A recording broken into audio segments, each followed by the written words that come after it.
अच्छे काम कराना होता है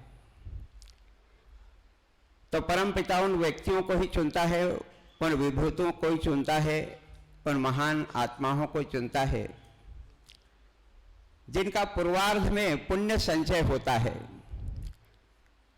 जिनका पुण्य संचय होता है, संस्कारों की पूंजी होती है। परमपिता परमेश्वर उन्हीं हुतात्माओं को अच्छे कामों के लिए चुनता है।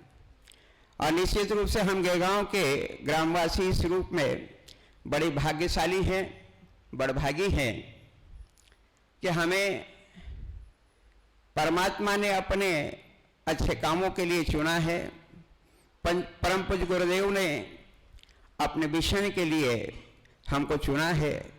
निश्चित रूप से घेगांव के हम ग्रामवासी ही जितना भी परमात्मा को हम धन्यवाद दें या जितना भी परम पूज्य गुरुदेव की अनुकंपा के हम साक्षी बने, उतना ही हम अपने आप को कम से कम पाते हैं। क्योंकि जितनी आशाएं अपेक्षाएं परम पूज्य गुरुदेव ने हमसे लगाई हुई है और परमात्मा ने जितनी आशाएं हम हुतात्माओं से लगाई हुई है, उसमें ऐसा लगता है कि हम अभी भी उनकी आकांक्षाओं को अपेक्षाओं को पूरा करने में अपने आप को कमतर मानते हैं। किंतु परम पूज्य गुरुदेव और परमात्मा की असीम अनुकंपा हम पर बरसती रहती, कृपा दृष्टि होती है। क्योंकि कहा जाता है ना, ध्यान मूलम गुरुर मूर्ति, पूजा मूलम गुरुर पदम, मंत्र मूलम गुरुर वाक्यम और मोक्ष मूलम गुरु कृपा। हम पर गुरुदेव की असीम अनुकंपा बरसती रहती है और नवीन ऊर्जा स्फूर्त का संचार हम में होता ही रहता है। इसलिए हम सभी परम पूज्य गुरुदेव के स्वर्ण जयंती समारोह को, उसकी योजनाओं को और उसके सफल सोपानों को तक पहुंचाने के लिए यहाँ पर उपस्थित हुए हैं। मैं शांति कुंज हरिद्वार के प्रतिनिधि के रूप में हमारे बीच में दक्षिण भारत के जोन प्रभारी आदरणीय उत्तम जी गायकवाड़ को आमंत्रित करता हूं कि युग पुरुष परम पूज्य गुरुदेव, युग पुरुष परम पूज्य गुरुदेव सदैव ही हमारे हृदयों में बसते हैं। युग पुरुष परम पूज्य गुरुदेव सदैव ही हमारे हृदयों में बसते हैं। उनके आदर्श व सिद्धांत नए निर्माण प्रतिदिन करते हैं। उनका स्नेह और आशीर्वाद पाकर हम निहाल हो गए हैं। उनका स्नेह व आशीर्वाद पाकर हम निहाल हो गए हैं और हम कांच से कोहिनूर हो गए हैं। हम कांच से कोहिनूर हो गए। आदरणीय गायकवाड़ जी को आमंत्रित करवाएं। ओम अज्ञानतिमिरान्धस्य ज्ञानाञ्जनशलाकया चक्षुरुन्मीलितं येन तस्मै श्रीगुरवे नमः। ओम असंभवं संभवकर्तुमुद्यतं प्रचंड झंझा वृत्तिरोध सक्षमम् युगस्य निर्माण कृते समुद्यतम् परम महाकालमं नमाम्यहम्। परम महाकालमं नमाम्यहम्। परम पूज्य गुरुदेव, वंदनीय माता जी की सूक्ष्म उपस्थिति में सुरभि माता के दिव्य प्राण, परम आदरणीय परम श्रद्धेय पंडित जी, श्रद्धा दीदी, शक्ति स्वरूपा माताओं बहनों, देवतुल्य भाइयों, एक ऐसे महापुरुष की आप लोग स्वर्ण जयंती मनाने जा रहे हैं। आप बीच बीच में जब हमारे महापुरुषों का जन्मदिन आता है, उनका महाप्रयाण दिवस आता है। आज 135 करोड़ की जनसंख्या हो रही हमारे देश की। प्रतिदिन लाखों लोग मरते हैं, लाखों लोग पैदा होते हैं। क्या सभी को याद रखते हैं क्या? किसी न किसी के जब कर्म उस लायक होते, क्योंकि यहाँ हमारे सिस्टम में, हमारे देश में, हमारी संस्कृति में कर्म की महत्ता कोई जिसने जैसा किया है उसी आधार पर समाज उसका मूल्यांकन करता है, उसी आधार पर समाज उसके प्रति अपनी मानसिकता बनाता है। और उसी प्रकार से जो आप जयंती मनाने जा रहे हैं, जो हम महाप्रयाण दिवस मनाते हैं, आप ऐसे व्यक्तित्व, ऐसी शक्ति के बारे में जो मैंने अभी एक मंत्र बोला, ओम असंभवम संभव कर तुम उद्यतम प्रचंड झंझावृतिरोध सक्षमम युगस्य निर्माण कृते समुद्यतम परम महाकाल मम नमः। जो असंभव को संभव कर देता है, जो आप सोच नहीं सकते उस कल्पना के परे सोचता है, ऐसी महाशक्ति, उस महाकाल की दिव्य चेतना परम पूज्य गुरुदेव को हम नमन वंदन करते हैं। आप सब लोग, ज्यादातर लोग गायत्री परिवार से जुड़े हैं, सब लोग ये जानते हैं हम लोग गुरुदेव को किसका अवतार बोलते हैं? महाकाल का बोलते हैं ना। महाकाल का अवतार इसीलिए कहते हैं कि कल्याणकारी भगवान महाकाल थे। परम पूज्य गुरुदेव को वो जो ऋषि सत्ताएं है, जितनी हिमालय की, क्योंकि पंडित जी के माध्यम से आप लोग इतना ग्रहण कर चुके हैं गुरुदेव के विचारों को, जितनी हिमालय की ऋषि सत्ताएं थी उन सब लोगों ने अपने अपने कार्यों का संवाहक बना करके परम पूज्य गुरुदेव को कार्य सौंपे। इन कार्यों को आप आगे बढ़ाना। आप बताइए, कोई ऐसा व्यक्ति हो सकता है क्या कि 5वीं भी नहीं पढ़ा हो और 3200 पुस्तकें लिख रहा हो? इतने कठोर तप, इतने कठोर साधनाएं, जिसके लिए पंडित जी यहाँ पर गौ विज्ञान प्रयोगशाला चला रहे हैं। आप बताइए, हम गाय को माता बोलते, परम पूज्य गुरुदेव ने सिद्ध करके बताया कि नहीं बताया? कैसे सिद्ध किया? उन्होंने कहा गाय एक कंप्लीटली प्रयोगशाला है, गाय एक कंप्लीटली एक ऐसा सिस्टम है कि जिसमें हमको किसी मिनरल, विटामिन, प्रोटीन्स की कोई जरूरत नहीं पड़ती है। गाय को जौ गेहूं खिला करके गोबर में जो गेहूं निकलता था उसको गाय के छाछ के साथ में 24 वर्ष तक उन्होंने खाया। आप बताइए, आज हम लोग सबसे पहले पानी कौन सा पीते? मिनरल वाटर पीते, बोलते मिनरल्स की कमी हो जाएगी। उसके बाद कौन से सब्जी में कितना क्या चीज है, कौन से अनाज में कार्बोहाइड्रेट है, कौन से दाल में प्रोटीन कितना है, वो सब देख के हम संतुलित आहार बनाते कि नहीं बनाते? गुरुदेव ने कहा संतुलित आहार किया, बताइए। उन्होंने सिर्फ गाय के छाछ से ही सब कुछ प्राप्त कर लिया, जो गोबर में से गेहूं निकला उसी में से सब कुछ प्राप्त कर लिया। तो कहीं ना कहीं हम ऐसी सत्ता के साथ में आप लोग जुड़े हैं। और एक बहुत महत्वपूर्ण बात यह है, गुरुदेव पूरे देश भर में जहां जहां गए, कल पंडित जी से बात कर रहा था तो बोले हमारे गांव में गुरुदेव आए थे। अब हमारे गांव में गुरुदेव, ये कब पता चलता है पता है? जब इतिहास बनता है, जब समय बीत चुका होता है, तब उस समय का पता चलता है कि कहां कहां उनके चरण पड़े। किसी भी महापुरुषों का जीवन उठा करके देख लीजिए, जीते जी पता नहीं चलता, लेकिन जैसे वो जाते उसके बाद फिर पता चलता है। अब कोई सोच सकता था कि गुरुदेव जिस समय हमारे गांव में आए थे, आज से 50 साल पहले आए ना, उस समय कैसे रहे होंगे?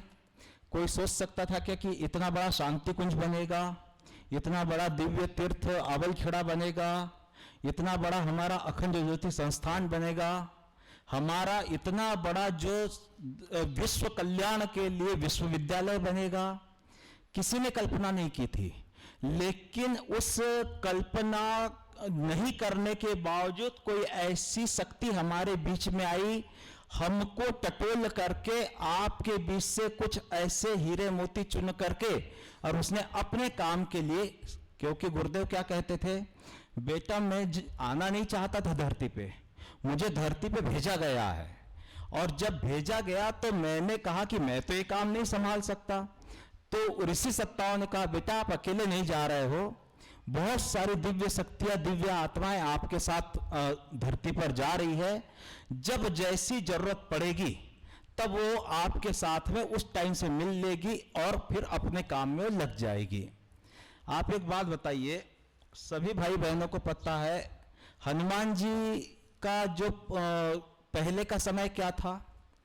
अगर शुद्ध भाषा में समझे और बोले तो शुद्ध भाषा में यह था कि सुग्रीव नाम का कोई बंदरों का राजा था और उसके एक वॉचमैन के रूप में, चौकीदार के रूप में हनुमान जी काम करते थे। तो हनुमान जी का जन्म क्या चौकीदारी करने के लिए हुआ था क्या? भगवान महाकाल ने हनुमान का रूप क्या एक राजा के चौकीदार बनने के लिए लिया था क्या? लेकिन जब तक वो जरूरत नहीं है भगवान के काम की, जब तक वो टाइम नहीं आया है, तब तक कुछ न कुछ अपने आजीविका के लिए करना है ना। तो उस तरीके से भगवान हनुमान जी राजा सुग्रीव की नौकरी करते रहे। जैसे राम भगवान आए, उनके साथ मिल लिए, पीछे पलट के देखा क्या? ऐसे ही परम पूज्य गुरुदेव आपके गांव में आए और आपके गांव में जिन लोगों को परम पूज्य गुरुदेव ने, महाकाल ने, ऋषि सत्ताओं ने इस काम के लिए गढ़ा था, इस काम के लिए ही भेजा था, ऐसे लोगों को एक चुंबक घुमा दिया। उस चुंबक घुमा करके लगभग कितने लोग हैं आपके गांव के शांति कुंज और गायत्री परिवार के जीवनदानी समर्पित? आप लोगों को पता है 24 लोग आपके गांव के जीवनदानी कार्यकर्ता है। अब एक छोटे से गांव के इतने कार्यकर्ता कोई कल्पना कर सकता है? पूरे शांति कुंज में आपके गांव का एक नाम है, आपके गांव का, क्योंकि आप बताइए यहाँ के जो युग गायक निकले, यहाँ के जो हमारे छोटे छोटे कार्यकर्ता निकले, परम पूज्य गुरुदेव के साथ उन्होंने काम किया। हम क्या बताना चाह रहे हैं? जिनकी जयंती आप स्वर्ण जयंती मनाने जा रहे, वो कोई साधारण शख्सियत नहीं थी। वो एक ऐसी महान हस्ती थी जो किसी पर्टिकुलर उद्देश्य के लिए धरती पे आई और उस उद्देश्य को करके, अपना काम करके, सेटअप बना करके आप सब भाई बहनों को, हम सब बच्चों को दे करके चले गए। अब वो उनके, क्योंकि हम सभी भाई बहन जो काम करते हैं उसको क्या बोलते हैं? पंडित जी को आप बोलते होंगे, पंडित जी आप बहुत अच्छा काम करते, तो पंडित जी क्या बोलते? सब गुरु जी की कृपा है। आप हम में से या कार्यकर्ताओं से पूछो, भाई साहब आप बहुत अच्छा बोलते, बहुत अच्छा गाते, बहुत अच्छा काम करते, क्या बोलोगे? सब गुरु जी की कृपा है। तो सब गुरु जी की कृपा है, इसका मतलब हम सब लोग किसी निश्चित उद्देश्य के लिए हमारा जन्म हुआ है और निश्चित उद्देश्य के लिए जो जन्म हुआ, तो अब जैसे जैसे समय आ रहा, आप लोगों के माध्यम से उस प्रकार का काम और उस प्रकार की क्रांतियां, ढेर सारे काम परम पूज्य गुरुदेव के माध्यम से। आज आप अगर विचार क्रांति के क्षेत्र में देखें, पूरे दुनिया में हमारे ऋषि कहते थे, गुरुदेव कहते थे कि सब लोग बोलते, अरे बाप दुनिया बहुत बिगड़ गई है, दुनिया बहुत बिगड़ गई है। तो दुनिया में बिगड़ा क्या है? वही धरती है, वही आकाश है, वही हवा पानी है, बिगड़ा क्या है? तो बिगड़ा है तो सिर्फ व्यक्ति के सोचने का ढंग, बिगड़ा है तो व्यक्ति के चिंतन की शैली, बिगड़ा है तो व्यक्ति के जो चिंतन की प्रणाली। तो फिर सुधारने की माने गुरुदेव ने सबसे पहला सूत्र क्या दिया? विचार क्रांति अभियान। माने शुरुआत हमसे करना पड़ेगा, अपने आप से करना पड़ेगा और सबसे पहले हमको चिंतन में परिवर्तन लाने की बात सोचना पड़ेगा। गुरुदेव महान तपस्वी थे, गुरुदेव स्वतंत्रता संग्राम सेनानी रहे, कठोर तप किया। उसके बाद में मैंने जो बताया, इतने बड़े बड़े संस्थानों के संस्थापक रहे और हमारे जो सैकड़ों क्रांतियां परम पूज्य गुरुदेव के माध्यम से चलती है, उनमें से अब आप लोगों के सामने तो चरितार्थ है, यहाँ पर गायत्री धाम सेंधवा में कितना अच्छा अच्छा काम हो रहा हो तो आप देख रहे हैं। उसमें जैसे कि सप्त आंदोलनों में, सप्त क्रांतियों में साधना, शिक्षा, स्वास्थ्य, नशा मुक्ति और स्वावलंबन, पर्यावरण, मेरे ख्याल से जितने भी आंदोलन है, इसका बहुत सुचारू तरीके से गायत्री धाम सेंधवा से पंडित जी, दीदी और पूरी टीम के माध्यम से चल रहा है। हजारों हजार लोगों का नशा यहाँ से छुड़ाया गया। ये देखिए बंजर भूमि में कैसा एक स्वर्गमय वातावरण तैयार कर दिया। इतने पेड़ पौधे कोई कल्पना नहीं कर सकता कि ऐसे बंजर भूमि में इतने पेड़ पौधे होंगे। साधना के क्षेत्र में आप खुद ही महसूस कर सकते हो, स्वावलंबन के क्षेत्र में आप देख ही रहे हो।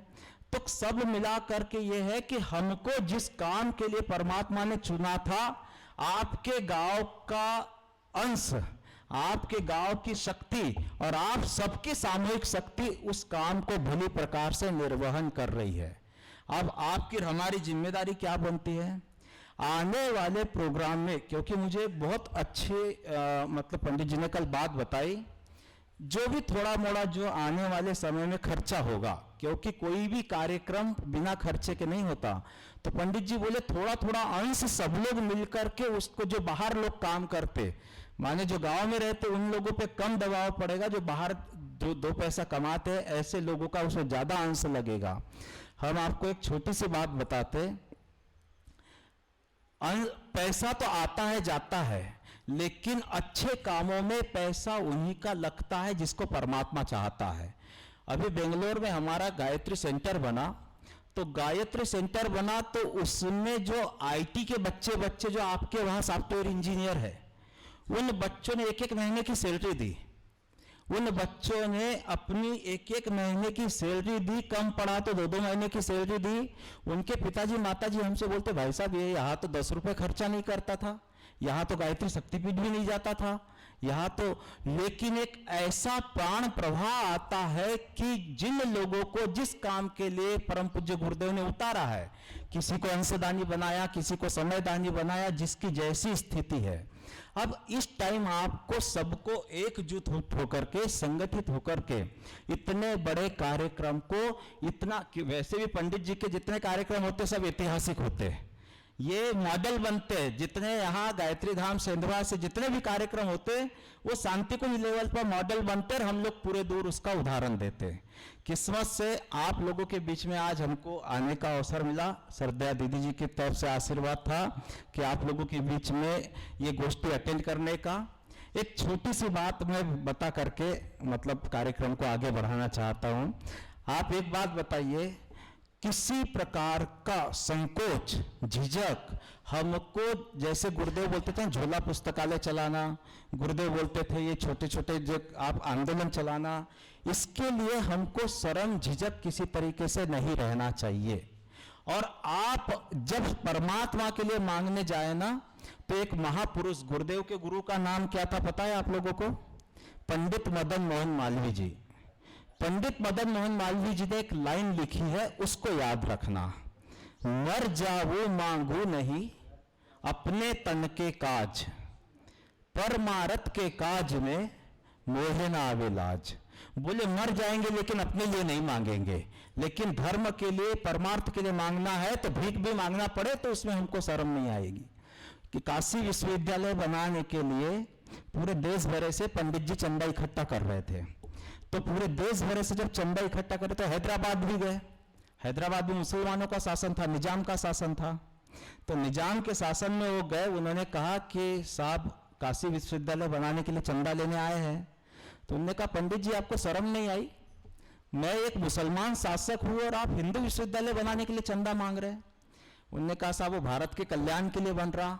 बोले मैं नहीं दे सकता और मेरे राज्य में भी किसी से मत मांगना। तो उन्होंने कहा साहब मैं ब्राह्मण आदमी हूं, इतना खर्चा करके आया हूं, कुछ तो लेके जाऊंगा। उनने उनको भगा दिया तो एक चौराहे पर वो ऐसे सिर पे हाथ रख करके बैठे, सिर पे हाथ रख के बैठे, वहां से एक मुर्दा जा रहा था, शव यात्रा। अपने इधर भी चलन है शायद कि जब मुर्दा चलता है तो राम नाम सत्य, राम नाम सत्य, कुछ मखाने बतासे और कुछ चिल्लर पैसे उसके ऊपर फेंकते हैं, फिर बाद में वो बाजे वाजे वाले और वो सफाई वाले वो पैसे वैसे उठा लेते हैं। तो पंडित जी के मन में क्या सूझी, वो मुर्दा जाने लगा तो उसके पीछे पीछे चलने लगे और वो पैसे बिनने लगे, तो चिल्लर पैसे बिनने लगे। 2-4 युवा जो थोड़े से अच्छे थे उन्होंने कहा यार ये स्वामी जी इतने तेजस्वी ऊर्जावान लग रहे, ये मुर्दे के ऊपर का पैसा क्यों उठा रहे? तो उन्होंने जैसे बोला कि स्वामी जी क्या कर रहे हो? बोले बेटा मैं काशी विश्वविद्यालय बनाने के लिए चंदा लेने के लिए आया हूं। तो बोले आया तो जिंदों से ही लेने के लिए था, लेकिन जिंदों ने नहीं दिया तो अब मुर्दे से ही लेके जा रहा हूं। अब बोले जिंदों ने नहीं दिया तो मुर्दे से। तो निजाम को ये पता था कि पंडित बहुत सातिर है, बहुत चालाक है, ये कुछ ना कुछ उपद्रव करेंगे, तो उन्होंने गुप्तचर छोड़ के रखे थे। गुप्तचरों ने बताया निजाम को, बोले पंडित जी ऐसा ऐसा बोल रहे। बोले पकड़ के लाओ। फिर पकड़ के लाया। बोले क्या चाहते हो? बोले पैसा। तो बोले मैंने कह दिया कि मैं नहीं दे सकता। बोले साहब मांग भी नहीं रहा हूं मैं आपसे। बोले लेकिन मैं ब्राह्मण आदमी हूं, कुछ तो लेके जाऊंगा, समाज का खर्चा हुआ मेरे तरफ। तो उनमें थोड़ी सी बहस हुई तो निजाम ने अपना पैर से जूती निकाली और पंडित जी के तरफ गुस्से में फेंक के मार दी।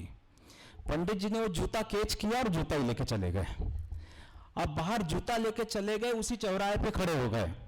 बोले मैं वहां मुनादी करते हैं ना अपने यहाँ, बोली लगती है, ऐसा वो खड़े हो गए। उन्होंने कहा मैं काशी विश्वविद्यालय बनाने के लिए चंदा लेने के लिए आया था, आपके निजाम साहब के पास गया, उन्होंने चंदे में मुझे जूता दिया है, अब इसका मैं क्या करूं, इसमें थोड़ा बहुत कोई पैसा दे दो तो मेरा काम चल जाएगा।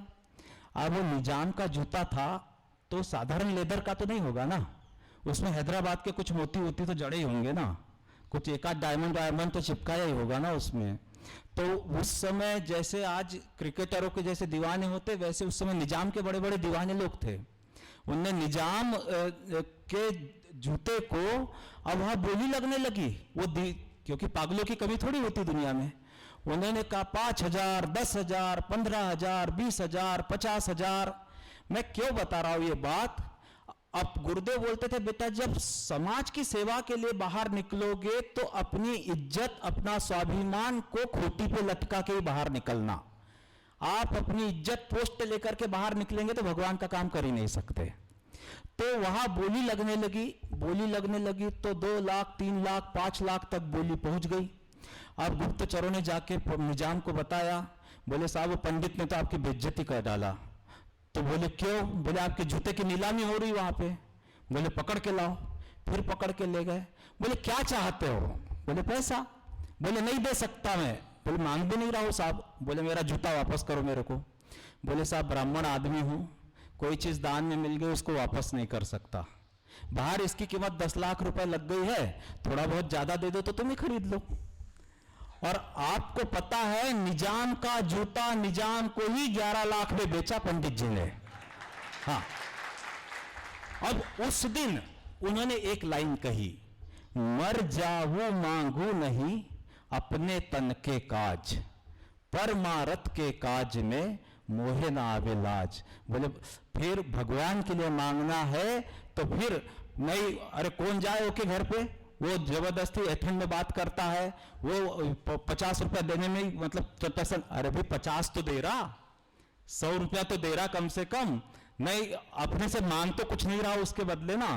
तो इसीलिए भाइयों बहनों इस कार्यक्रम के लिए एकजुट होकर के पूरे प्राणपन से और अपने वो अभिमान शब्द अपने बीच में अच्छा नहीं लगता, स्वाभिमान भी बीच में नहीं आने देना जब भगवान का काम करते हैं, क्योंकि स्वाभिमान और अभिमान में बहुत छोटा सा गैप होता है, पता नहीं चलता कि स्वाभिमान अभिमान में कब बदल जाता है।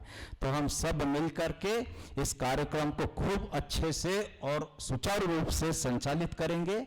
इसके लिए परम पूज्य गुरुदेव वंदनीय माता जी का खूब सारा आशीर्वाद, श्रद्धा दीदी, श्रद्धा डॉक्टर साहब का खूब सारा आशीर्वाद और हमारी तरफ से शुभकामनाएं। ओम शांति। निश्चित रूप से भाई साहब ने गुरु जी के बारे में यूं भी कहते हैं कि यूं तो चमन में बहुत सारे फूल खिलते हैं, जैसे आदरणीय भाई साहब ने कहा कि बहुत सारे लोग होते हैं, किंतु कुछ लोग ही जिनको परमात्मा अपने काम के लिए चुनता है। ऐसे ही कि यूं तो चमन में बहुत सारे फूल खिलते हैं, कौन किसको यहाँ याद रखता है। यूं तो चमन में बहुत सारे फूल खिलते हैं, कौन किसको यहाँ याद रखता है। जो स्वयं को गलाकर जमाने को दिशा देता है, जमाना उसको वर्षों तक याद रहता है, जमाना उसको वर्षों तक याद रखता है। ऐसे हमारे परम पूज्य गुरुदेव के बारे में अपने विचार रखे हमारे आदरणीय भाई साहब ने। और इसके पश्चात जिस बात के लिए हम यहाँ पर एकत्रित हुए हैं, आदरणीय पंडित जी की शब्दों को मैंने अपनी भाषा के रूप में पिरोया है। कल ही पंडित जी ने मुझे 2 लाइनें बताई थी। परम पूज्य गुरुदेव जब घेगांव में आए थे तो परम पूज्य गुरुदेव का घेगांव में पावन आगमन, परम पूज्य गुरुदेव का घेगांव में पावन आगमन घेगांव को अपनी चरण से पवित्र बना दिया। परम पूज्य गुरुदेव का घेगांव में पावन आगमन घेगांव को अपने चरण से पवित्र बना गया। यहाँ की माटी को हमारे ललाट का चंदन बना दिया। गुरुदेव आपको कोटि से वंदन है। स्वर्ण जयंती के कार्यक्रम में गुरुदेव आपका हार्दिक अभिनंदन है। गुरुदेव आपका हार्दिक अभिनंदन है। परम पूज्य गुरुदेव 1970 में घेगांव की उस पावन भूमि को जो है वो पवित्र बना दिया। पंडित जी बता रहे थे कि अब तो घेगांव के हमारे ग्रामवासी जो हैं उस जगह पर जहां पर गुरुदेव रुके थे वहां से 1 किलोमीटर का उन्होंने पैदल भ्रमण किया था। और ऐसे महापुरुष जब किसी गांव में किसी नगर में पैदल भ्रमण कर देते हैं तो वहां की माटी जो है वो वहां का रज कण जो है वो पवित्र होकर चंदन बन जाता है। उसकी महक जो है वह देश के कोने कोने में फैल जाती है। पंडित जी बता रहे थे कि गांव के हमारे जो बच्चे हैं वह शिक्षा के क्षेत्र में, चिकित्सा के क्षेत्र में, इंजीनियरिंग के क्षेत्र में, आदरणीय भाई साहब हमारे पास में ही बैठे पंडित जी के, इंजीनियरिंग के क्षेत्र में, व्यवसाय के क्षेत्र में और यहाँ तक कि भारत की सीमाओं पर अपनी पहरादारी बनकर प्रहरी के रूप में भी घेगांव के ग्रामवासी के नवनिहाल और बच्चे जो है देश की सेवा कर रहे हैं। ऐसे घेगांव को सत सत नमन है, हमारा सत सत जो है वह नमन है। आदरणीय गजानंद जी पाटीदार को आमंत्रित करता हूँ वे आए और गुरुदेव का पावन आगमन घेगांव में उसकी कुछ यादें हमारे साथ में हमको बताएं। आदरणीय पाटीदार जी। आदरणीय पंडित जी को सादर वंदन, गायकवाड़ जी भाई साहब को सादर नमस्कार, मातृशक्ति को प्रणाम, भाई सभी भाइयों को प्रणाम। मित्रों, गुरुदेव हमारे गांव में आए उसको करीब 50 साल होने को हैं और 50 साल पूर्व की अगर यादों को देखें तो 50 साल में तो 5 साल का था, मुझे थोड़ा थोड़ा याद है। और हमारे यहाँ की कई विभूतियाँ जो हैं जो आज हमारे बीच में नहीं हैं, आदरणीय सरपंच साहब जो मनसाराम जी सरपंच, गदाहुड़िया बाबा और प्यारेलाल दादाजी और भी कई लोग हैं जो मेरी स्मृति में हैं। उन लोगों ने बड़ी मेहनत करके इस प्रोग्राम को, तब जबकि अपने गांव में बहुत कम साधन होते थे, मतलब सड़क भी ठीक से नहीं थी, टेंट के लिए भी न मालूम कहाँ कहाँ भटकने जाना पड़ता था और डीजल इंजन मेरे ख्याल से जयपुर या क्या मालूम कहाँ से आए थे। तो उन परिस्थितियों में गांव वालों ने मेहनत करके इस प्रोग्राम को बहुत सुचारू रूप से किया था। पूरे जिले में मेरे ख्याल से पहला प्रोग्राम था जो इतने भव्य रूप में हुआ था। तो आज अपने पास मौका है कि 50 साल पूरे हो रहे हैं और चूंकि आपकी उपस्थिति इतनी अच्छी है कि आज मुझे बिल्कुल पूर्ण विश्वास है कि अपने यहाँ प्रोग्राम बहुत अच्छा होगा और पंडित जी के निर्देशन में यानी उसमें बहुत ही अच्छा प्रोग्राम रहेगा। आप सब लोगों का सहयोग रहेगा तो बिल्कुल अच्छा होगा। कुछ बातें ऐसी होती है जिनको हम केवल भावों में ही संजो कर रख सकते हैं, उनको शब्दों का रूप नहीं दे सकते हैं। स्वर्ण जयंती समारोह में पंडित जी का मार्गदर्शन हमको प्राप्त हो, इसके पूर्व आओ परिजनों उल्लास उमंग से गुरुदेव के घेगांव आगमन का स्वर्ण जयंती उत्सव मनाएं। आओ परिजन उल्लास उमंग से गुरुदेव के घेगांव आगमन का स्वर्ण जयंती उत्सव मनाएं। हर्षो उल्लास से नगर ग्राम में खुशियों के दीप जलाएं। नगर ग्राम में खुशियों के दीप जलाएं, ऐसा दीप जलाएं जिससे मिटे अज्ञानता का अंधकार, सत्य अहिंसा त्याग तपस्या का अनुपम मार्ग अपनाएं। गुरुदेव की अमृत वाणी को जन जन तक पहुंचाएं। आओ परिजनों मिलकर स्वर्ण जयंती मनाएं और अपनी भागीदारी को सुनिश्चित कराएं, अपनी भागीदारी को सुनिश्चित करें। आदरणीय पंडित जी को आमंत्रित करता हूं। लंबी गहरी सांस ले।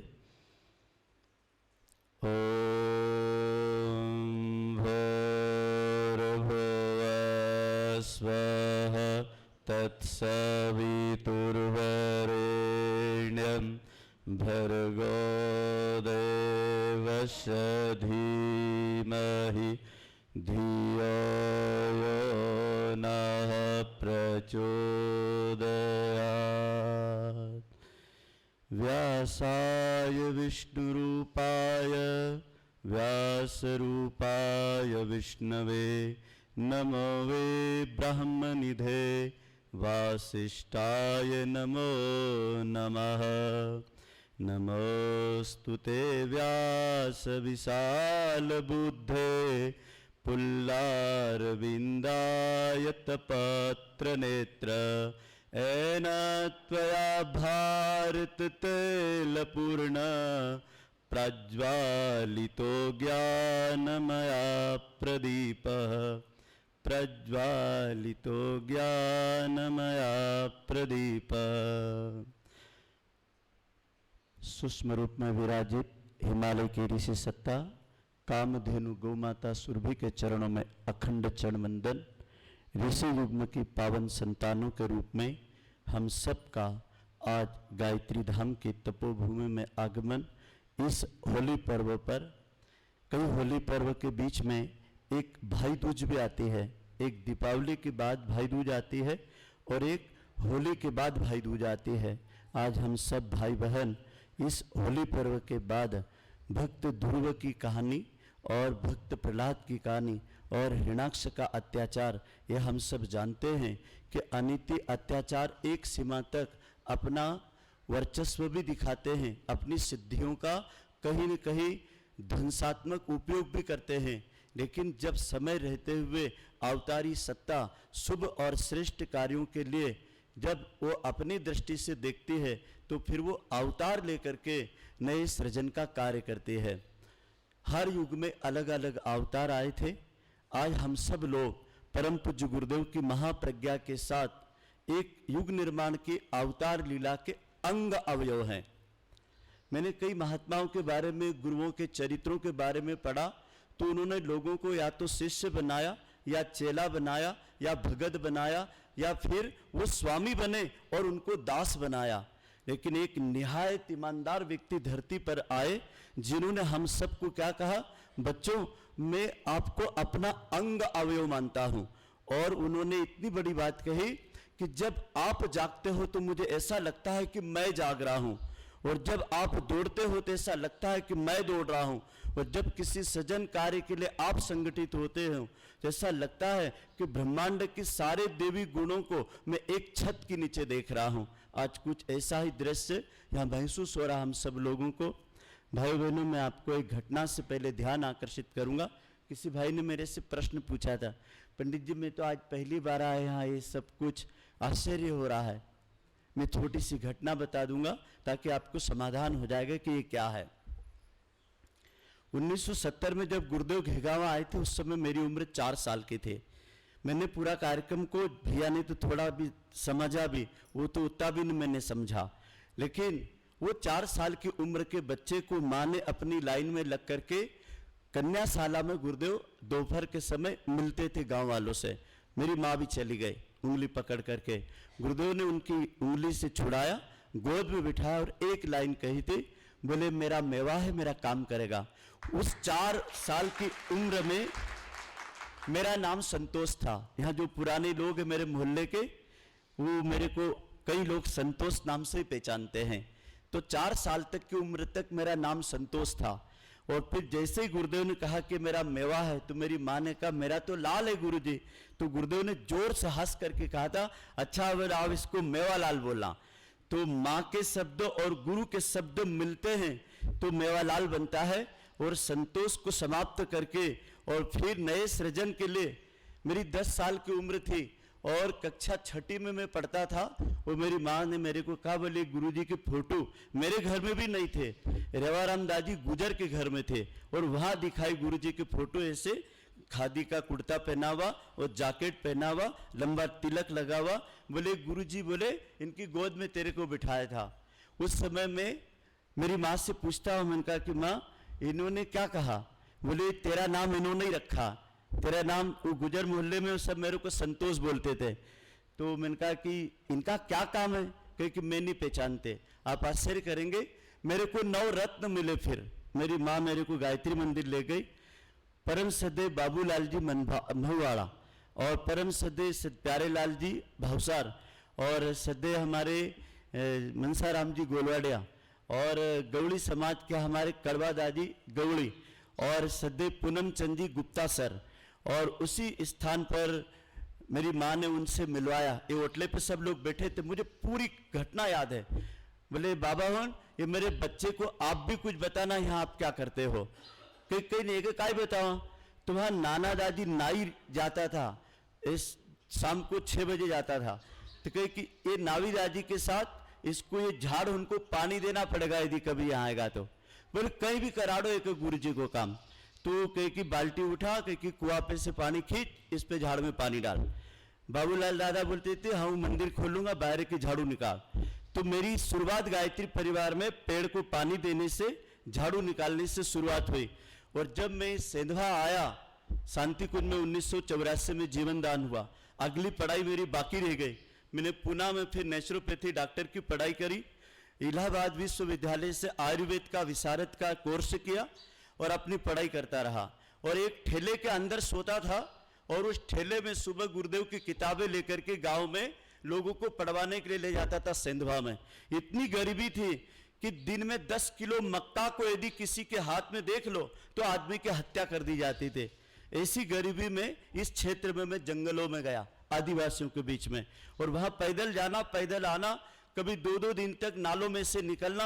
और कई नालों में ईसाई मशीनरी काम करती थी, उसके बीच में काम करा।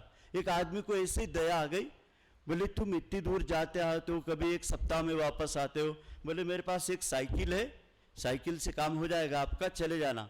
साइकिल एक आदमी ने दे दी। मैं कहा कि भैया आपको हम धीरे धीरे 2 रुपया महीना करके किस्त में दे देंगे, आप आश्चर्य करेंगे। उस साइकिल से हमने वन अंचलों में धर्मांतरण रोकने का काम किया। ईसाई बच्चों को, मतलब हिंदू बच्चों को ईसाई बना दिया जाता था। और मेरे गहराई से सोचा, मैं कह रहा हम इनको प्रवचन दे रहे, इनको हम बोल रहे गायत्री माता भला कर देगी, गुरु जी भला कर देगा। मैं कहा इससे काम नहीं चलेगा, कुछ और सोचा जाए इनके लिए। इनके लिए ऐसा सोचा जाए कि ईसाई लोग इनको पढ़ाते हैं, इनका इलाज करते हैं, इनको अच्छे बीज देते हैं। मैं कहा यह आंदोलन अपन किया जाए। फिर छोटे से बच्चों को इकट्ठा किया, 1 घंटा ट्यूशन चलाना, उससे पैसा कमाना, और फिर आंदोलन शुरू किया। कुछ दिनों बाद में अरविंद कुमार खरे आरटीओ बैरियर पे एक बड़े अधिकारी आए, उनका मेरा परिचय हुआ गायत्री परिवार के कारण। उन्होंने कहा कि तुम यहाँ ठेले में सोते हो, मैं थोड़ा सा तुमको एक दिन आना बोले आरटीओ बैरियर पर। मैं गया, सर ने कहा कि तुमको वहाँ सीमेंट सरिया में भेजता है, एक कुटिया टाइप ऐसा कमरा बना लो। अभी वो इंदौर में अरविंद कुमार जी खरे पूरा गायत्री परिवार का काम देखते हैं।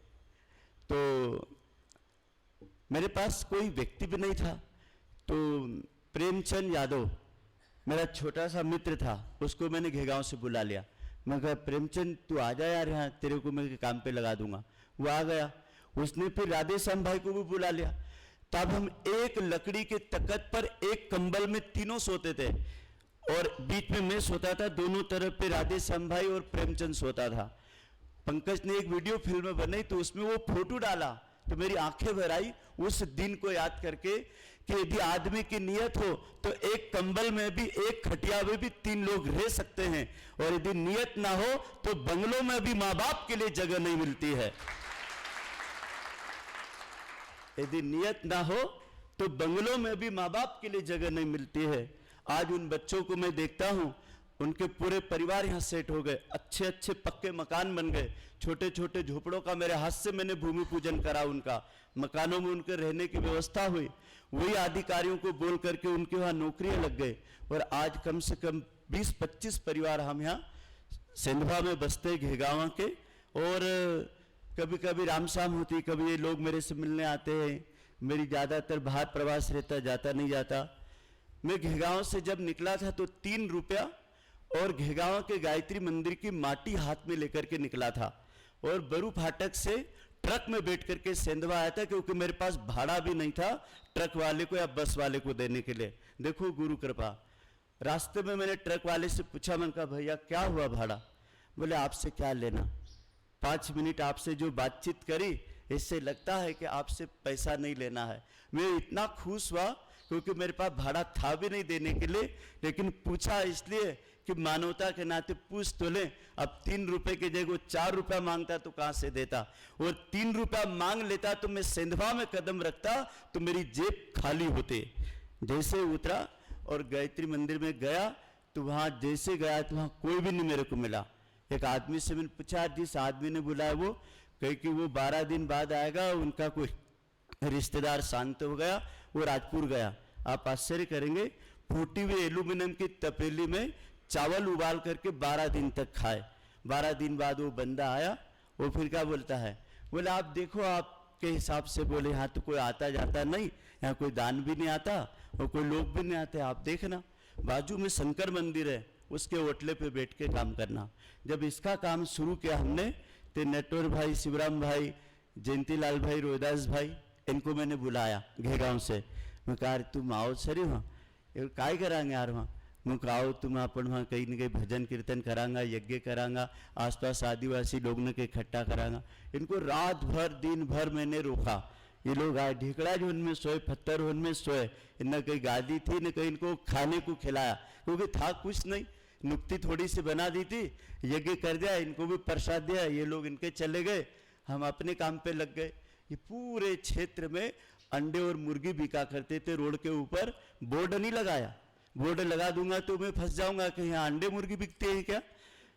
अच्छी किस्म का मैं बैगन का बीज लाया और बाजू में किसानों को बैगन के बीज बांटे और कहा भैया ये बैगन का बीज लगाना, अच्छी फसल आएगी। देखो गुरु कृपा, उनका बैगन 1-1 एकड़ में 10-10, 12-12 हजार का निकला।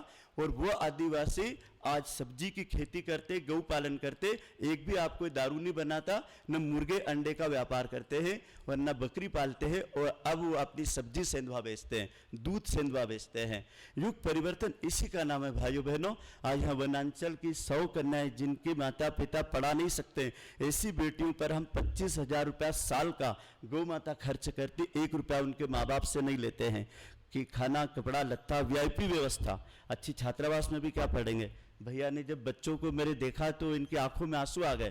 बोले पंडित जी इतने सारे बच्चों को, 400 बच्चों का, 100 कार्यकर्ता अतिथियों का, 500 लोगों का रोज भोजन बनता, मेरे को क्यों नहीं याद किया कभी, मैं भी मदद करता।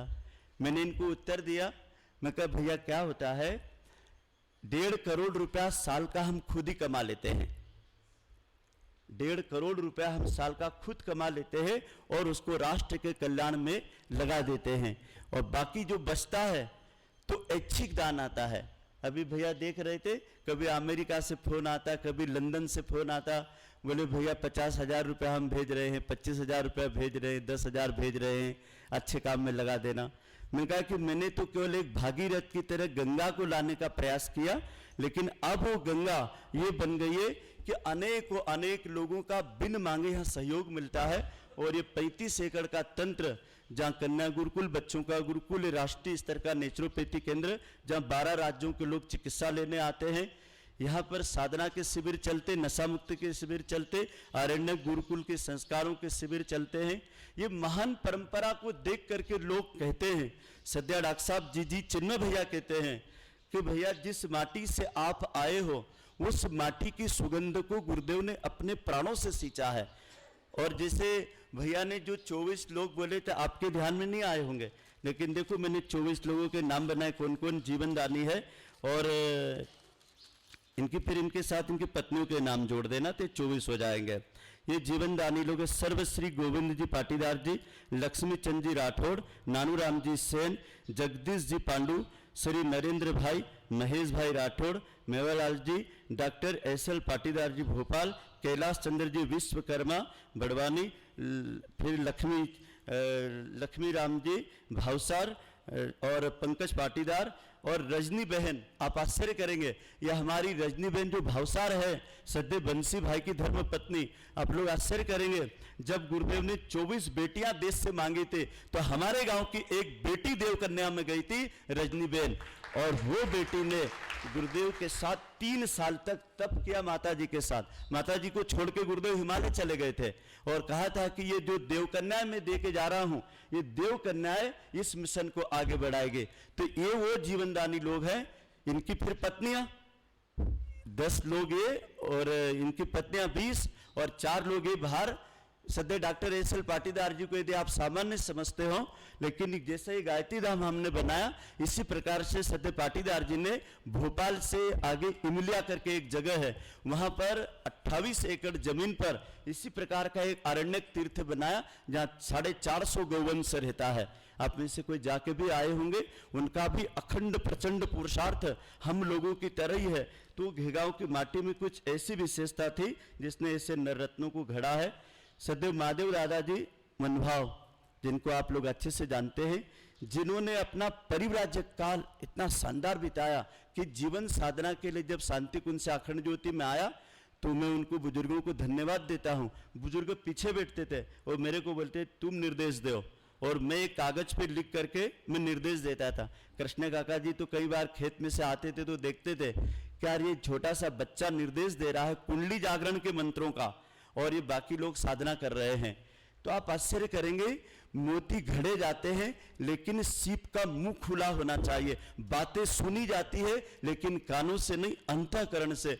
यदि गुरुदेव की एक वाक्य को भी, मेरे को तो एक ही वाक्य मिला था, मनुष्य अपने भाग्य और भविष्य का निर्माता आप है, वो मेरी घर की आखिरी रोटी थी।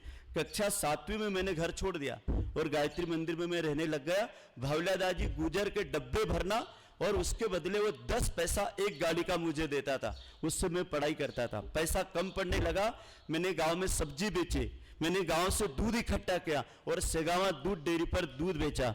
1979, 80 और 81 ये 3 साल तक मैंने भयंकर मजदूरी करी, खेतों में करी, गांव में करी। अपना देवराम भाई लोहार के पिताजी धन्यादा जी, हाँ, तो उनके खलियान में मिर्ची लगे, तो जगदीश भाई का भाई रमेश और मैं, मेरे को 3 रुपए की जरूरत थी। वो इतना कलाकार दादा था तो हमको दोनों को ले गया खेत में, वो चिरड़ी तड़े पे खड़ा करके बोला उन्होंने, बोले देखो बेटा, कह के एक काम पानी ना के दियो, कह के 1.5 रुपया दूध ना के दूंगा। तो हमको बहुत अच्छा लगा, मैं कहा 1.5 रुपया तो मिल जाएगा रमेश, कह के चल, कह के भिड़ा। तो हम दे रहे पानी, तो हमको क्या मालूम वो पट्ठा आगे कोड़पा चला दे और फिर पानी डलवाए। ये तो बाद में ज्ञान आया कि ये तो पानी सब जीरा रहा है यार, अब वो सादी मिट्टी पे डालो तो फर्र से आगे उतर जाए। तो वो पट्टे ने क्या करा, पत्थर रख दिया ना, आगे कोड़पा चला है, और पीछे से बोल रही कि कोड़पो चल से ओकाम नाक दो पानी। अब हमको 1-2 घंटे बाद समझ में आया, हमको यार अपन ठगेगा यार, यो पट्टो कोड़पो चले न पानी न खिलाड़ी रोज। तो भाइयों बहनों, मैं तो आपसे निवेदन करूंगा, आपके बच्चों को आप जमीनी स्तर से जोड़ना। यदि आपके पास संपत्ति है तो भी अपने बच्चों को खेत में जरूर भेजना। छोटा से छोटा काम करने में कभी शर्म मत करना, और पैसा कमाने में कभी आपके जीवन में कमी नहीं आएगी। यदि जहां शर्म कर दे कि मैं सब्जी कैसे बेचूंगा, दूध कैसे बेचूंगा, लोगों के घर में मजदूरी कैसे जाऊंगा, आप जाना हर बड़ा व्यक्ति करोड़पति यहीं से बनता है। गजानन भाई का चरित्र देखो, पैदल गया था, साइकिल से गया था, कहाँ फुटपाथ पे खाना पीना पड़ा। 2 रुपया अपने जीवन में नेकर सिलाने के लिए नहीं बचते थे, मेहनत मजदूरी करके और दूसरे लोगों को भी पाल पोस करके आगे बढ़ने की नियत। तो अपने खून में बहुत बड़ी ताकत है भाइयों बहनों, और इस ताकत को आज विश्व आह्वान कर रहा है। तो कैसा कर रहा है, अपन छोटी सी इस विषय के ऊपर एक प्रोजेक्ट बनाया है, एक छोटा सा प्रोजेक्ट है स्वर्ण जयंती कार्यक्रम और युग पुरुष। ये गुरुदेव का मैंने क्या करा, समग्र परिचय में से इतना, क्योंकि इसमें बहुत सारी बहू बेटियां जिनके बाद में जन्म हुए, नहीं तो बोलेंगे कि वो युग पुरुष क्या थे जिनकी स्वर्ण जयंती मना रहे हैं। तो गुरुदेव के समग्र जीवन का परिचय, इतने बड़े महापुरुष को कम शब्दों में मोटी मोटी जानकारी सबको होना चाहिए। देखो ये स्वर्ण जयंती को कार्यक्रम 1 साल को, जैसे अपन ने मान लो 2020 को कार्यक्रम करना है अप्रैल में, तो उसका कार्यक्रम का स्वरूप में 3 चीजें होती है। सबसे पहला होता है प्रयाज, मतलब कार्यक्रम का पहला काय करना चाहिए, फिर याज कार्यक्रम का समय पर काय होगा, और कार्यक्रम के बाद में अनुयाज, मतलब कार्यक्रम का बाद में काय करना चाहिए। तो अभी अपन एक बड़ी ध्यानपूर्वक सुनो। सबसे पहली 24 तारीख की यह गोष्ठी अपन ने रखे नगर घेगांव के, और जो घेगांव से बाहर बसे ऐसे हमारे सभी बंधुगण। उसके बाद में अगला कार्यक्रम है 1 दिसंबर को स्वर्ण जयंती युग शक्ति कलश शांतिकुंज हरिद्वार से गुरुदेव माता जी ने अपने शरीर छोड़ने के पहले ये कहा था, बोले बच्चों हमारे जीवन का तप का अंश हमने अपनी हड्डियों में उतार दिया है, अस्थियों में उतार दिया है। अब ये सजल सद्दा प्रखर प्रज्ञा के रूप में पूरे भारतवर्ष में इसकी स्थापना कर देना। तो घेगावा का शक्ति कलश आज भी वहां शांति कुंज में रखा हुआ है। 1-2 बार जब मैं गया तो सद्य काका जी से भी इस विषय में बात हुई, तो उन्होंने कहा यार तुम कभी कर ले तो जाओ, तो गुरुदेव माता जी को इस ऋषि युग्म को अपने को वहां शांति कुंज से घेगांव ला के आना है। तो उसके लिए अपन ने सोचा कि 1 दिसंबर को जितने भाई बहन यहाँ आए हैं कब तक आप कमाओगे, कब तक इकट्ठा करोगे, कब तक दूसरों के लिए जियोगे? एक बार अपने लिए जियो, अपने परिवार को गंगा स्नान करा के लाओ, ऋषिकेश शांति कुंज हरिद्वार दर्शन करा के लाओ। एक दिवसीय तीर्थ यात्रा के लिए सब लोग जाएं गुरुदेव माता जी और गंगा माता का कलश लेकर के वहां से हम लोग लौटेंगे। इसके बाद अपने को 108 कुंडी यज्ञ गुरुजी अपना गांव में करके गया और आसपास का 108 गांव का लोग वना समय में आया था कार्यक्रम में। अब हमारो कर्तव्य बने कि 108 गांव का स्वर्ण जयंती कार्यक्रम में जोड़ी कर न ओना गांव न का जोड़ा बोले कर न एना कार्यक्रम को आयोजन करना चाहिए। तो 12 जनवरी का स्वामी विवेकानंद जी की जन्मदिन आवत, तो 12 जनवरी का दिन 108 गांव का एक एक युवा का बुले कर न गायत्री प्रज्ञापीठ शक्तिपीठ घेगांव में एक कार्यक्रम होगा, युग नायक कार्यक्रम। उसके बाद में 15 अप्रैल से 18 अप्रैल का बीच में स्वर्ण जयंती शक्ति कलश यात्रा, ये ना 108 गांव में एक रथ बनेगा और घेगांव से ये रथ रवाना होगा और 15 दिन में ये रथ पूरा 108 गांव में घूमी कर ना शिव मंदिर में पहुंचेगा। शाम का ये शाम को शिव मंदिर में पहुंचेगा, वहां एक रात्रि जागरण होगा, भजन कीर्तन, और सुबह में फिर 19 अप्रैल का ये रथ 8 बजे से 9 बजे का बीच में मेन सड़क पर ओनी वावड़ी से एनी वावड़ी तक गायत्री मंदिर तक शिव मंदिर से शिव और शक्ति गुरुदेव वहां रहता था, कार्यक्रम यहाँ करता था। गुरुदेव की एक विशेषता देखो, एना दुई स्थान को पावन करया, गांव का ओना छोड़ कर अन गांव का एना छोड़ कर। तो गुरुदेव जहाँ रहता था वहां से कलश शंकर मंदिर से यहाँ तक आओगा और फिर यहाँ कार्यक्रम होगा 1 घंटा को कलश यात्रा को। उसके बाद में सब लोग ने का विशाल पंडाल में बैठाड़ी करना। गायत्री परिवार का प्रतिकुलपति परम श्रद्धेय डॉक्टर चिन्मय पंड्या जी, जो आज पूरा विश्व में यूथ का लेन, वैज्ञानिक ने का लेन और मनोचिकित्सक का रूप में आपने गुरुदेव के देख लिया, माता जी के देख लिया, जीजी के देख लिया, डॉक्टर साहब के देख लिया, लेकिन श्रद्धेय चिन्मय भैया का सादी भाषा में बोलो तो बहन का पाँव पड़ी गया, बाप का पाँव पड़ी गया, माई का पाँव पड़ी गया, अब अपना भाणेज का पाँव अपना गांव में पड़ना चाहिए। श्रद्धेय चिन्मय भैया कौन? अपना सबका भाणेज। तो अपना भाणेज का अपना गांव में यदि चरण पड़ी जाएगा और उनका प्रवचन और उनको सत्संग लाभ यदि मिल जाएगा तो अपना गांव का सब नर नारी धन्य धन्य हो जाएगा और उनकी पीढ़ी ने याद करेगा कि इन मिशन की चौथी पीढ़ी तक का लोग ने बोले लिया, इतनी ताकत है लोग नमा। एक ही बाद में अपनो कार्यक्रम अगलो छे ग्राम घेगावा का 50 जोड़ा न का स्वर्ण जयंती साधक बनावनो। तो लोग क्या करेगा, आज संकल्प लेके जाएगा, जब तक इन अनुष्ठान की पूर्णावती नहीं होगा हर रविवार के सामूहिक साधना में भाग लेगा। केवल रविवार 15 मिनट, जैसे बाबा घर सामूहिक साधना चले तो केवल 15 मिनट का दिन ये ना 50 जोड़ा जो चे स्वर्ण साधक, इनका हम स्वर्ण साधक को सर्टिफिकेट भी देवांगा, शील्ड देवांगा। ये स्वर्ण जयंती का ये साधक रहेगा 25 साल से 50 साल की उम्र वाला न का स्वर्ण साधक का। 25 साल तक को जो कार्यक्रम रहे वो कर रजत जयंती का, और जो 50 साल को कार्यक्रम रहे वो कर स्वर्ण जयंती का। तो ये लोग सौभाग्यशाली होगा कि हमारा माए बाप ने दादा दादी ने कार्यक्रम करो तो और वो की स्वर्ण जयंती हमने मनाई थे, वो काम हम स्वर्ण जयंती साधक बनाया था। 108 गांव का 108 यज्ञवीर साधक और 50 स्वर्ण जयंती साधक, एना लोग का माध्यम से एना पूरा कार्यक्रम को स्वरूप कसो होगा। अब देखो को जब याच को कार्यक्रम होगा वना दिन सुबह 10 बजे से 12 बजे तक प्रथम कार्यशाला लगेगा। एका में 2700 जोड़ा न का एक साथ बैठाड़ी करना, सुखी परिवार सफल दाम्पत्य जीवन। एका में ब्रह्मवादिनी बैठना होगा हरिद्वार से, और ब्रह्मवादिनी बैठने का द्वारा एनु कार्यक्रम को संचालन संगीत के माध्यम से होगा। एक ही बाद में दोपहर 12 बजे से 3 बजे तक भोजन प्रसाद होगा सब लोगों को। भोजन का बाद में थोड़ा विश्राम हो जाएगा, फिर दोपहर 3 बजे से 5 बजे तक युग ऋषि का आगमन, यज्ञ गायत्री का ज्ञान विज्ञान और ग्राम तीर्थ संदेश सदैव चिन्मय भैया का मार्गदर्शन होगा। तो 108 पंचायत न का सरपंच पंच सचिव इनको भी सम्मेलन कराना है एकामा, ताकि 108 गांव तीर्थ कसा बना। 108 गांव में समाज में और सरकार की जो योजना न ग्राम विकास कल्याण चले वो लोग न का बीच में किस प्रकार से रचनात्मक विधि का रूप में पहुंचे ताकि गांव स्वावलंबी बना और गांव गांव में खेती पानी की व्यवस्था कैसी अच्छी हुई सके वो कार्यक्रम होगा।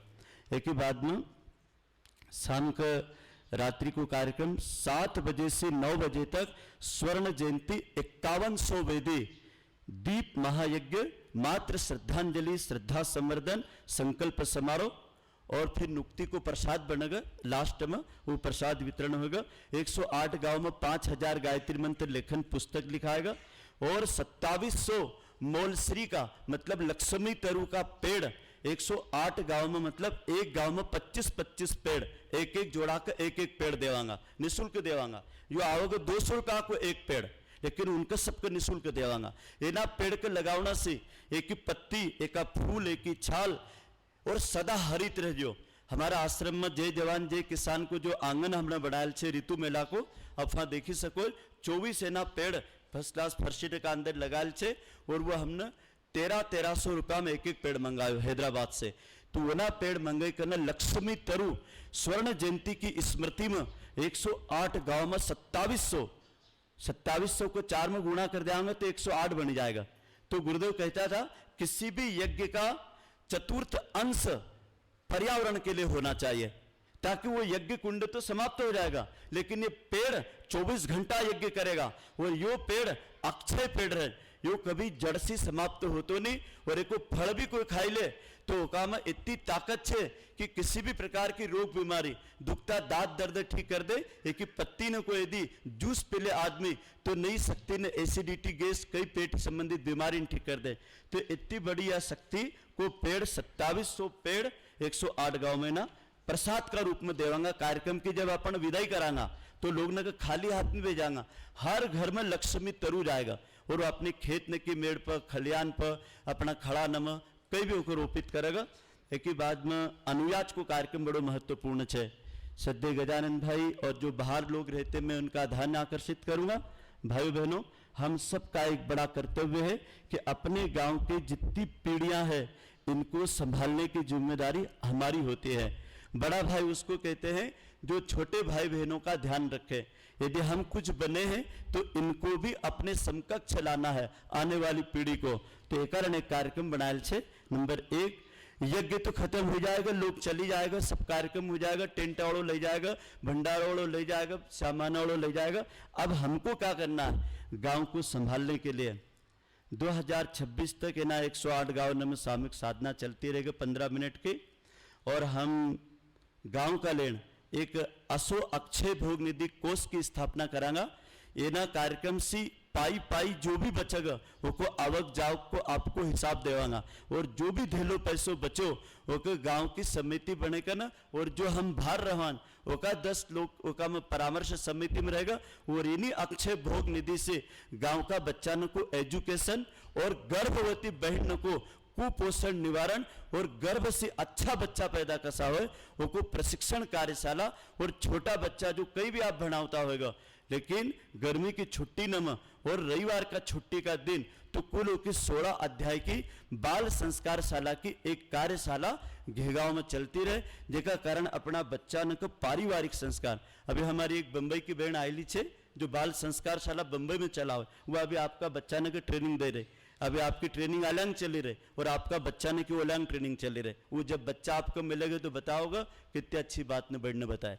तो ये हमारी कोई पढ़ी लिखी बहन गांव के मिल जाएगा, वो का हम ट्रेनिंग देवा डांगा, वो का हम मानदेय भी देवांगा एनी निधि से। और बच्चा न के लगने वाला आधुनिक संसाधन से लगेगा ना आध्यात्मिक संसाधन बच्चा ने के काई रहे। एक छोटी सी बाल नर्सरी को निर्माण प्रज्ञापीठ की जो खाली जगह है वहां पर बाल नर्सरी का निर्माण होगा, जिसमें बच्चों के विकास के सारे जितने भी साधन हैं वहां पर स्ट्रक्चर खड़ा करना है। और ताकि हमारे छोटे छोटे बच्चे वहां जाए खेलते खेलते तो उनकी हाइट बढ़े, उनका स्वास्थ्य अच्छा रहे और बाल वाटिका में बच्चे जा करके भारत का भविष्य सीखे। ये राय आपको कैसी लगी कार्यक्रम के बाद की? ये पूरा कार्यक्रम करना चाहिए जी और करना चाहिए भैया लोग। असंभव है या असंभव है? संभव है। अच्छा, ऐसी कोई चीज तो हो नहीं सकती असंभव, क्योंकि जब हम यहाँ एक चट्टान के ऊपर खड़े थे 3 साल एक पेड़ के नीचे हम 2 माँ बेटे रहते थे, ये गाय मेरे से बात करते थे, वो कहती थी बेटा अपन यहाँ सब कुछ कर लेंगे बस तू साथ मत छोड़ना। और आप आश्चर्य करेंगे, पलाश के पत्ते खा करके भी रहना पड़ा, तो हमने अपना संकल्प नहीं छोड़ा। संकल्प का विकल्प नहीं होना चाहिए, जरूर संकल्प पूरा होगा। क्या बोला? संकल्प का विकल्प नहीं होना चाहिए, जरूर संकल्प पूरा होगा। मांगे मासा जी अभी मिले, तो मैं उनको बोल रहा मैं कह मासा जी काय हालचाल, सब बढ़िया के? तो क्या बोलते मेरे को, कह यार अच्छो हुआ। मैं कह तुम्हारा चेहरो चमकी नहीं गो यार, काय करियो?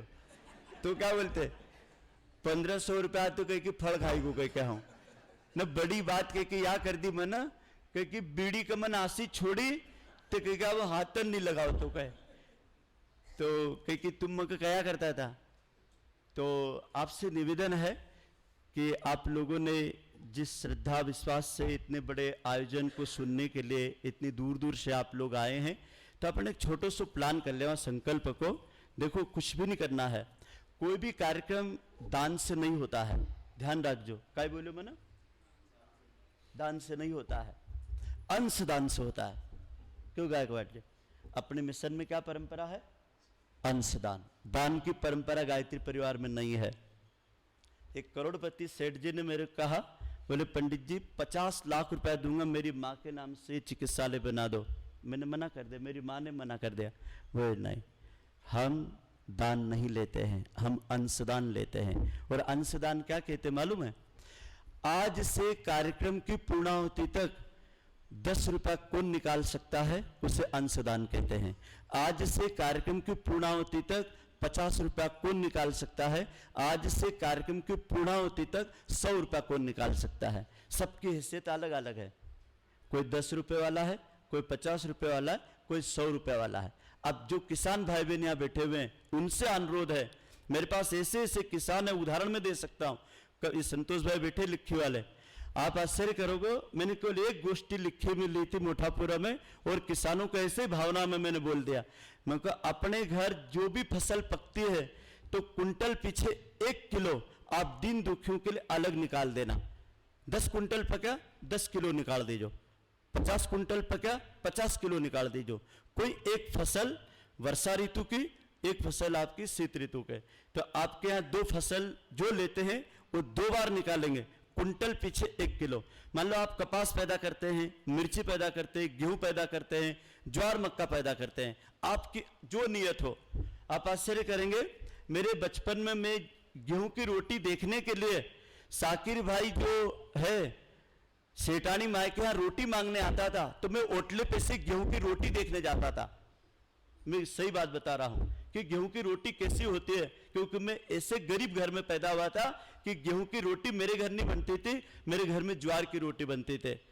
तो आप आश्चर्य करेंगे, यदि एक छोटा सा नियत यदि आदमी लगा दे तो कहां से कहां बन सकता था। जिसको एक वक्त की रोटी नहीं मिलती थी, आज यहाँ 500 लोग सुबह, 500 लोग शाम को भोजन करते, 1000 लोग, और खिलाते सबको देखा, लेते किसी से नहीं देखा, और इतना बढ़िया चलता है।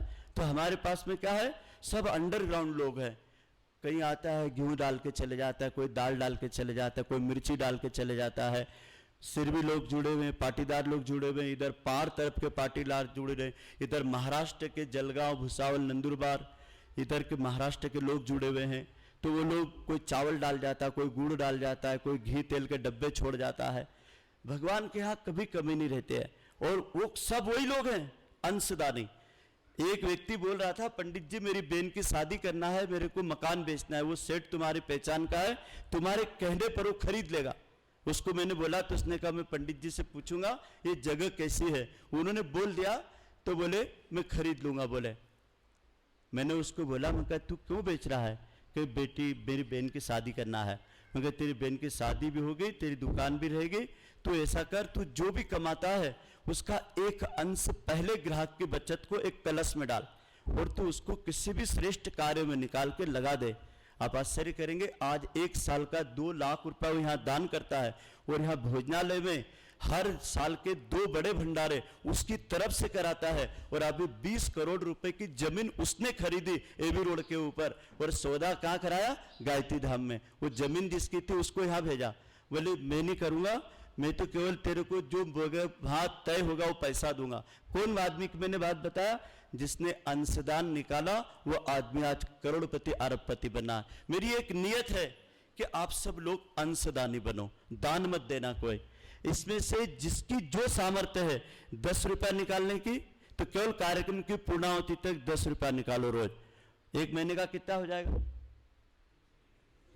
300 रुपया हो जाएगा। एक साल का कितना हो जाएगा? बस एक चाय नहीं पीना। अभी एक लोनारा के भैया यहाँ आए तो मेरा बचपन उसने याद दिला दिया। मैं कहा भैया, मैं कहा उस संघ का झंडा जेब में लेकर के आते थे और गायत्री मंदिर में तुम शाखा लगाते थे और 10-10 पैसा हमारे से मांगा था, तो सुनील भाई, संजय भाई और मेरे मोहल्ले के 4-5 बच्चे हम जाते थे वहाँ, तो शाखा लगवाते थे। उन्होंने कहा देखो रे भाई, काल गुरु पूर्णिमा की ध्वज पूजा होगा, 10-10 पैसा सब जो लाओ जो। तो मैं कहा यदि घरवाला नहीं दे तो क्योंकि तुम आशा करो कि हम चाय नहीं पीवांगा, बाकी 10 पैसा हमको दे दो। कहाँ ले जाओगे? तो झंडे के पास। मैं कही इसको तुम क्या करोगे? तो उसने बहुत अच्छी बात कही, 1 साल का जो संघ प्रचारक रहता है, जीवनदानी कार्यकर्ता, इसी ध्वज पूजा के 10-10 पैसे से उस आदमी का साल भर का खर्च चलता है। बहुत अच्छा लगाओ। हम लाए सब बच्चे 10-10 पैसा, शाखा लगी, ध्वज पूजन हुआ, 10-10 पैसा सबने चढ़ाया। सोचो वो 10 पैसा अंशदान देने वाला व्यक्ति को आज गुरुदेव ने किस जगह पे बिठा दिया, सोच लो आप। अंशदान केवल आप देने की नियत रखो। आप भी ऐसा ही सोच लो।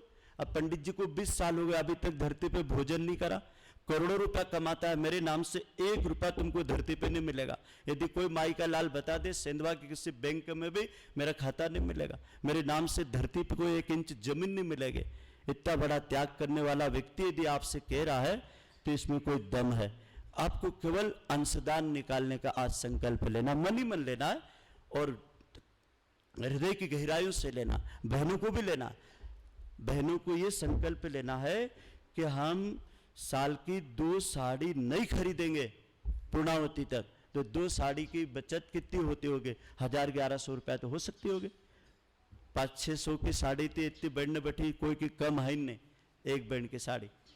आप लगा के देखो। मैंने तो सदे जीजी को सोना चांदी ला के नहीं दिया, इसके मौसा जी डॉक्टर थे, उन्होंने और इनकी नानी ने कुछ दे दिया, मेरी देखने में आ गया। तो मैंने 6 महीने बाद जीजी को कहा, मैं कहा देखो ये कान का नहीं, गले का नहीं, सब अंगूठिया नहीं, सब जो भी तुमको दिया मैंने तो ला के नहीं दे पाया। 65 रुपये की साड़ी में मैंने शादी कर ली, लेकिन आप ऐसा करो, यदि आप अच्छा मानो तो इसको भगवान के खेत में बो दो।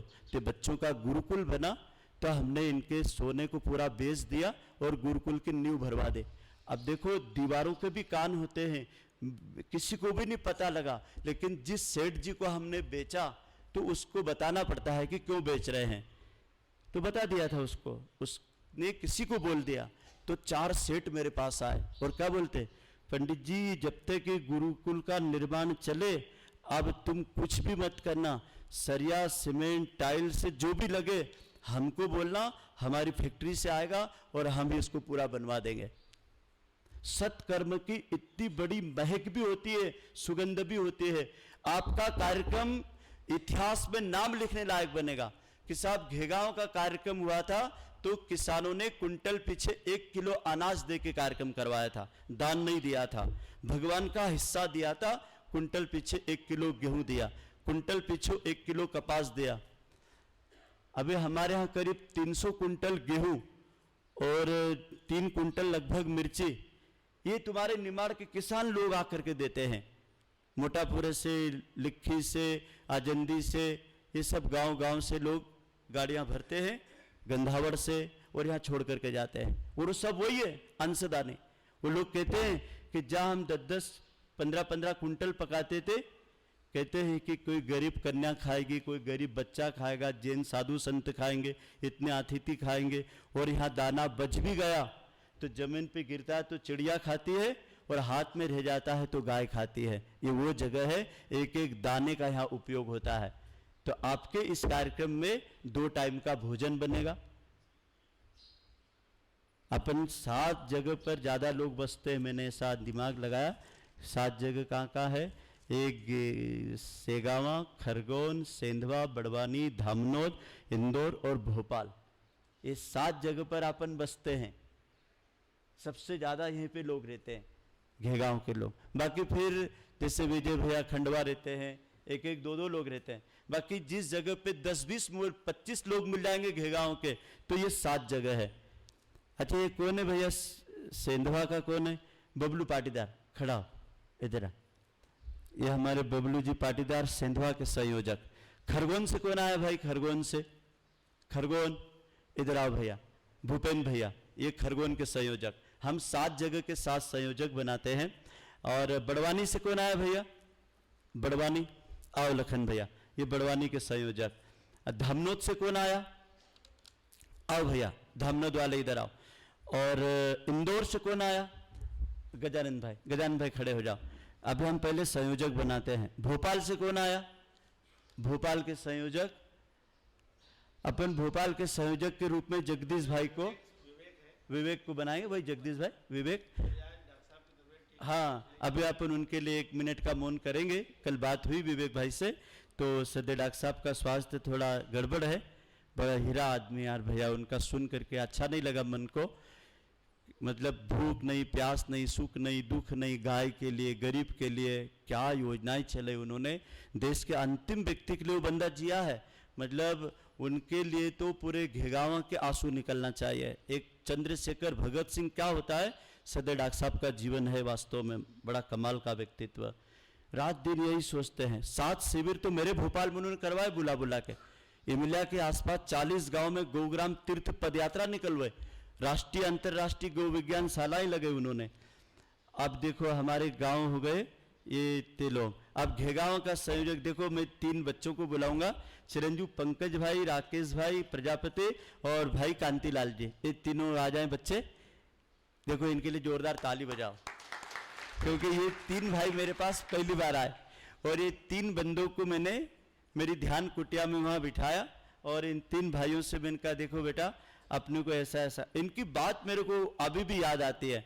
मैंने इनको जब पूरी योजना बता दी, समझा दी, और फिर इनको जब विदा किया, मैं कहा भैया कोई दिक्कत तो नहीं आओ।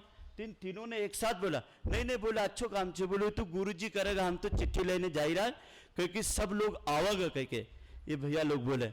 मैं कहा यार देख दो यार, आ भी जाएगा, नहीं तो फिर पंकज भाई कह के इतना लोग ने कहा भोजन बनाने दो, नहीं आओ तो फिर दिक्कत है। कह के नहीं, जितना भाई आओ उतने बैठने में आओ। देखो लाइन सूद गुना लगे लो भला। देखो जितनी लाइन भाइयों के बैठी उतनी लाइन बहनों के भी बैठी है। और इसमें एक भी व्यक्ति कम नहीं पड़ा। जितना इन्होंने प्रयास किया, ये भैया लोग घर घर गए। मेरी एक विनती थी, गुरुदेव को नमन करता हूं।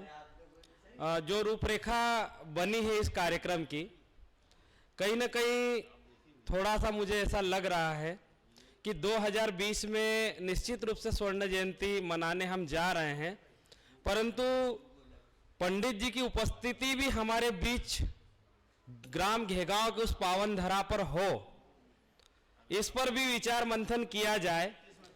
जहां तक मेरे सुनने में आया है, पंडित जी 2021 में आश्रम से बाहर प्रवेश करेंगे।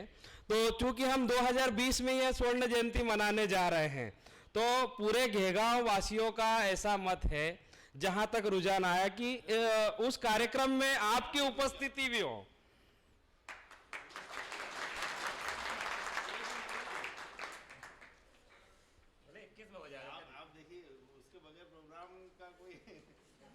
ये रूपरेखा बनाने के लिए विचार मंथन गोष्ठी की है।